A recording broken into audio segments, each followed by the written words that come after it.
Assalamualaikum warahmatullahi wabarakatuh. Perkenalkan, nama saya Aditya Wahyu Mustaqim. Saya adalah mahasiswa dari STIKA Setja Saintika Padang dengan program studi keperawatan. Di sini saya akan menjelaskan sistem endokrin. Sistem endokrin adalah sistem kontrol kelenjar tanpa saluran atau duplex yang menghasilkan hormon yang tersirkulasi di tubuh melalui aliran darah untuk mempengaruhi organ-organ lain. Kelenjar endokrin berasal dari sel-sel epitel yang melakukan proliferasi ke arah pengikat sel epitel yang telah berproliferasi dan akhirnya membentuk sebuah kelenjar endokrin. Kelenjar endokrin tumbuh dan berkembang ke dalam pembuluh kapiler, dan zat yang dihasilkan oleh kelenjar endokrin dialirkan ke dalam darah karena tidak mempunyai saluran khusus atau tanpa saluran. Zat yang dihasilkan oleh kelenjar endokrin disebut hormon.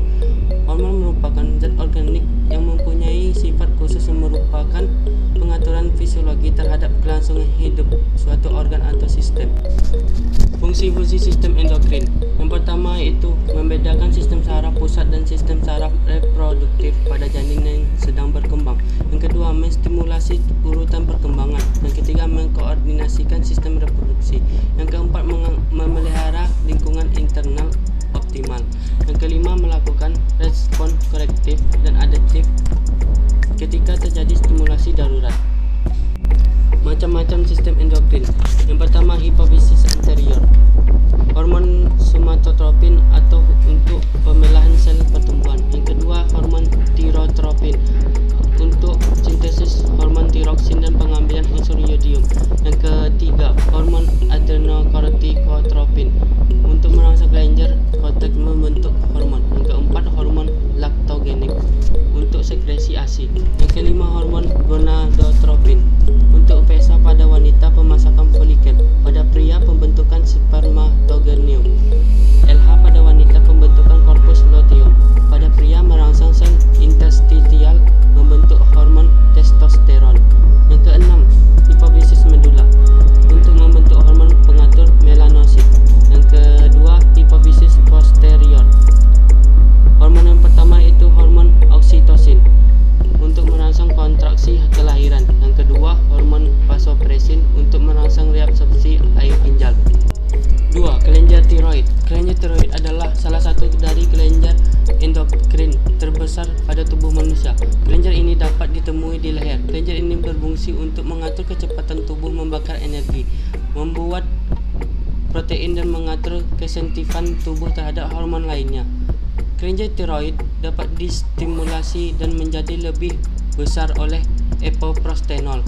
Fungsi tiroid diatur oleh hormon perangsang tiroid atau TSH hipofisis di bawah kendali hormon pelepas tirotropin atau TRH hipotalamus melalui sistem umpan balik hipofisis hipotalamus. Faktor utama yang mempengaruhi laju sekresi TH dan TSH adalah kadar hormon tiroid yang bersirkulasi dan laju metabolik tubuh. Yang ketiga, kelenjar paratiroid. Ada dua jenis sel dalam kelenjar paratiroid. Ada sel utama yang mensekresikan hormon paratiroid atau PTH yang berfungsi sebagai pengendali keseimbangan kalsium dan fosfat dalam tubuh melalui peningkatan kadar kalsium darah dan penurunan kadar fosfat darah, dan sel oksifilik yang merupakan tahap perkembangan sel Cie. Keempat, timus. Kelenjar timus merupakan kelenjar yang bertanggung jawab dalam pertumbuhan manusia. Kelenjar timus bahkan sangat berpengaruh pada saat usia pertumbuhan. Kelenjar timus berfungsi untuk pertumbuhan. Bila kekurangan kelenjar timus akan menderita kretinisme atau kekerdilan, dan bila kelebihan menimbulkan gigantisme atau raksasa. 5. Adrenalin. Kelenjar adrenal atau kelenjar anak ginjal atau kelenjar suprarenal terletak di atas ginjal bagian kiri dan kanan. Bagian luar dari kelenjar adrenal berwarna kekuningan yang menghasilkan kortisol yang disebut korteks, dan bagian medula yang menghasilkan adrenalin atau epinefrin dan non-adrenalin atau norepinefrin.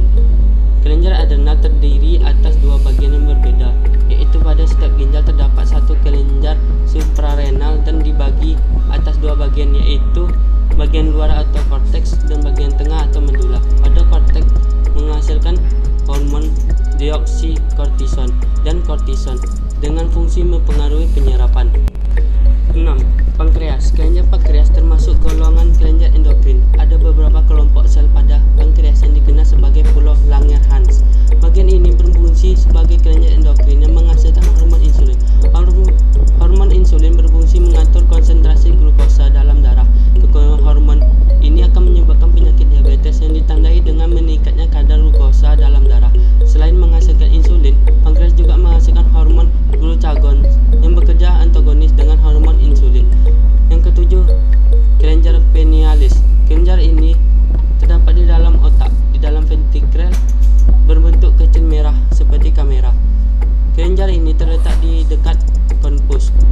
Fungsi kelenjar ini belum diketahui dengan jelas, namun kelenjar ini menghasilkan melatonin yang memiliki efek inhibisi atau penghambatan terhadap pelepasan gonadotropin dan menghambat produksi melanin oleh melanosit di kulit.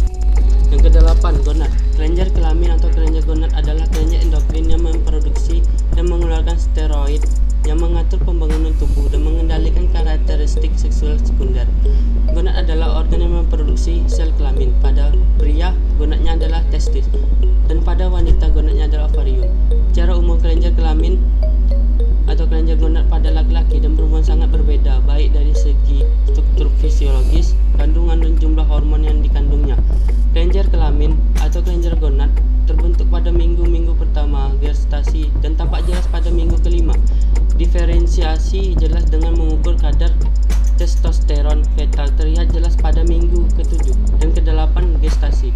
Keaktifan kelenjar gonad terjadi pada masa prepubertas dengan meningkatnya gonadotropin atau PSH dan LH akibat penurunan inhibisi steroid. Macam-macam hormon. Yang pertama, hipofisis lobus anterior. Hormon yang dihasilkan yang pertama yaitu hormon somatotropin atau STH dan hormon pertumbuhan atau growth hormone atau GH, yang fungsinya merangsang sintesis protein dan metabolisme lemak serta merangsang pertumbuhan tulang atau terutama tulang pipa dan otot. Yang kedua, hormon tirotropin atau thyroid stimulating hormone atau TSH, yang fungsinya mengontrol pertumbuhan dan perkembangan kelenjar gondok atau tiroid serta merangsang sekresi tiroxin. Yang ketiga, adenocorticotropic hormone atau ACTH, yang fungsinya mengontrol pertumbuhan dan perkembangan aktivitas kulit ginjal dan merangsang kelenjar adrenal untuk mensekresikan glukokortikoid atau hormon yang dihasilkan untuk metabolisme karbohidrat. Yang keempat, prolaktin atau PRL atau lactogenic hormone atau LTH, yang fungsinya membantu kelahiran dan memelihara sekresi susu oleh kelenjar susu. Yang kelima, hormon gonadotropin pada wanita terbagi menjadi dua, yaitu yang pertama, follicular stimulating hormone atau PSH, yang fungsinya merangsang pematangan folikel dalam ovarium dan menghasilkan estrogen. Yang kedua, luteinizing hormone atau LH, yang fungsinya mempengaruhi pematangan folikel dalam ovarium dan menghasilkan progesteron.